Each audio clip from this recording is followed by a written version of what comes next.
Hello everyone and welcome back to Naomi's Bookshelf. We are doing my November final wrap-up.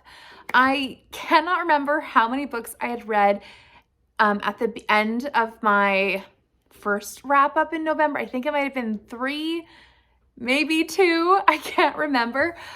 So I read more books though, obviously. And of the books that I had wanted to read, I did pretty well, I think. I read 6 here and 1 more. So let's just get into what I read.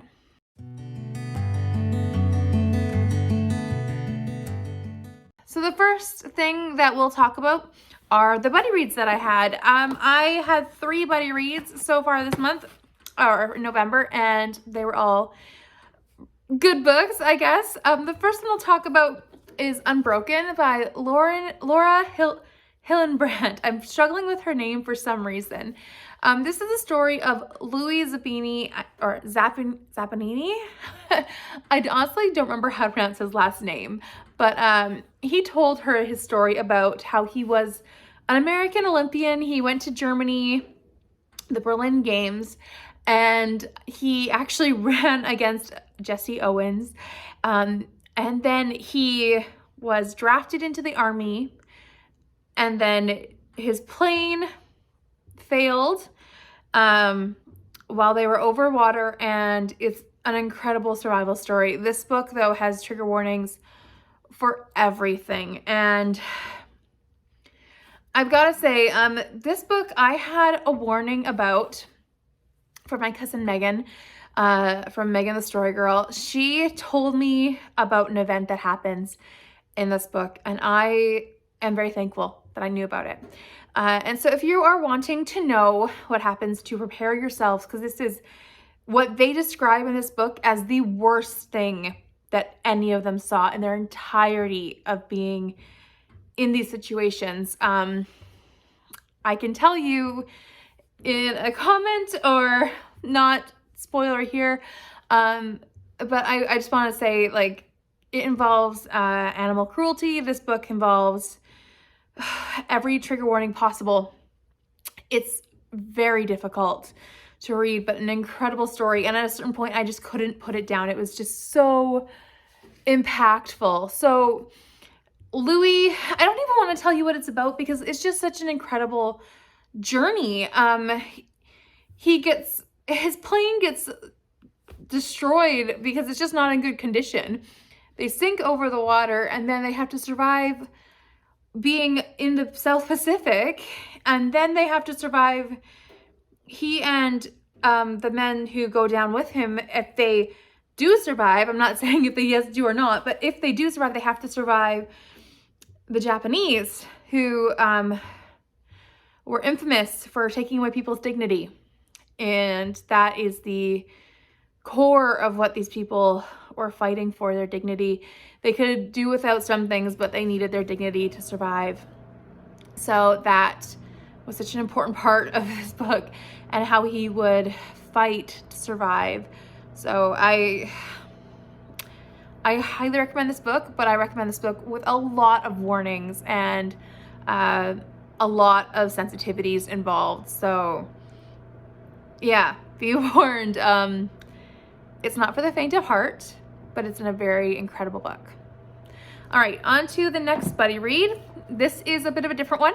This is Chronic Illness, Walking by Faith by Esther Smith. It's a 31-day devotional for life.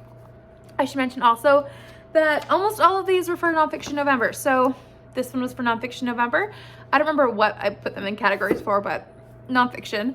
This is a faith devotional about dealing with chronic illness while looking at it through the eyes of the Bible. It was very powerful.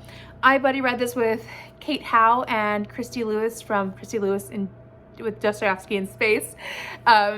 We all read this together, and it was very powerful. Every day had something different, and every day it talked about faith and talked about different sections of the Bible and how it related to chronic illness and physical pain or different things. And some sections stick out to me more than others. So I want to reread this and really get more out of it every time that I reread it, because I think this is a book that I can draw on more and more from as I continue with my chronic migraines. So this was a 5-star, as was Unbroken, in case you didn't figure that out. And then another one that I read was The Case for Faith by Lee Strobel. This is a journalist's investigation into the toughest objections to Christianity. So this one I buddy read with Victoria from A Musical Bookworm. We both had this on our TBR, and I mentioned to her that I would be happy to read it with her. Now, my problem with this is that I've heard a lot of these arguments before, and I feel like that comes from being a Christian for a long time. And so this is, I think, a book that if you are struggling with faith, or you're struggling with the idea of Christianity, and you're struggling with these big problems, this is a great book for you.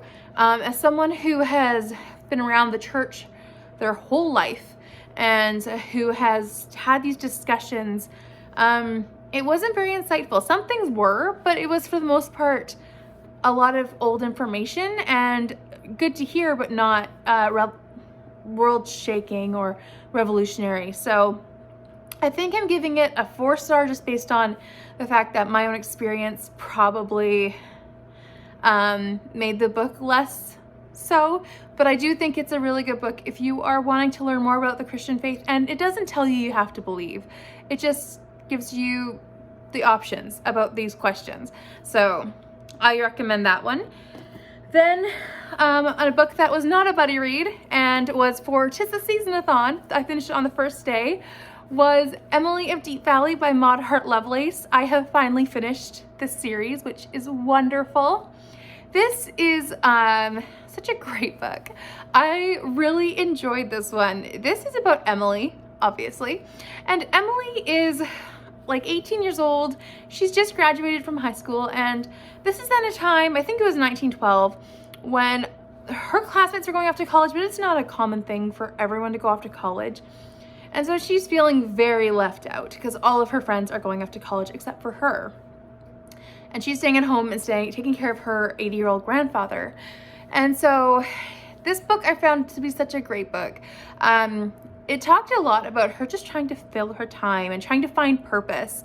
And yes, there was a little bit of a romantic element in there, but at the same time, it just was more about Emily discovering how to find purpose with her life and what drives her and how to keep going in spite of her friends going to college and she's being home alone. And then also her finding different friends who were not at college and were there in her town of Deep Valley. So I love this one, gave it 5 stars. It was really, really great. All right, the last physical book that I have is The Woman in White by Wilkie Collins. I made a dedicated video review of this, so I will link it if you'd like to go check out my thoughts on it. This one is such a great one. It's such a good classic detective mystery from the Victorian era. I love this one a lot. This was also a 5-star. This was a good month for reading. Like the first half of the month, I think I gave like mostly 3 stars. Almost all of them are 3. This, like the last half was perfection. It was like, except for Case for Faith, everything was 5. So I'm really happy with the way this has turned out. So this one follows Walter. It's been a couple of days since I've discussed this, but it follows Walter at the beginning, who is a drawing master, and he is commissioned to teach these 2 young ladies how to draw.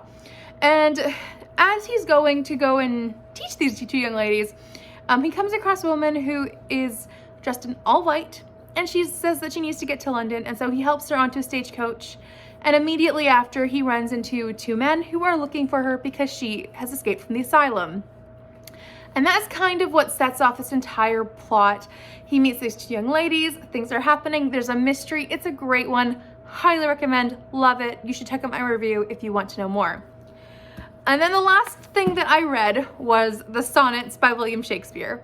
I watched, I think it was The Show Must Go On, that channel. They had, one of their performances was all of the Sonnets by William Shakespeare performed by many actors. So I watched that. It was wonderful to watch all of these actors just talk about love through Shakespeare's language. It was great. I really enjoyed it.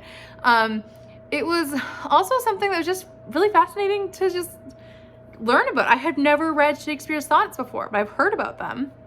So it was great to just sit and listen.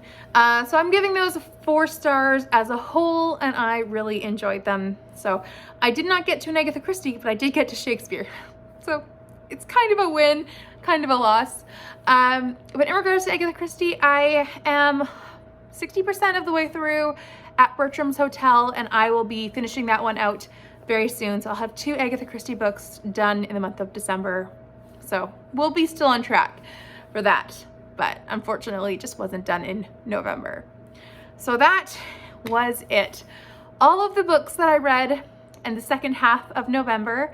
It was a fun reading month at the end. I mean, heavy books, honestly. These 2 like had me in tears for different reasons, and this one just made me smile nonstop. This one made me so mad and so happy and so frustrated. It gave me like a complete set of emotions. So I just had so much fun with reading this month. Even if it wasn't my best reading month ever, I feel like it was good in quality, and that's what I wanted. So I'm excited. Please leave a comment down below about what you read in November. What was your favorite book? Also, if you read any of these and loved them, I'd love to talk about that. Or if you didn't like them and why you didn't like them so much, I'd love to hear that too.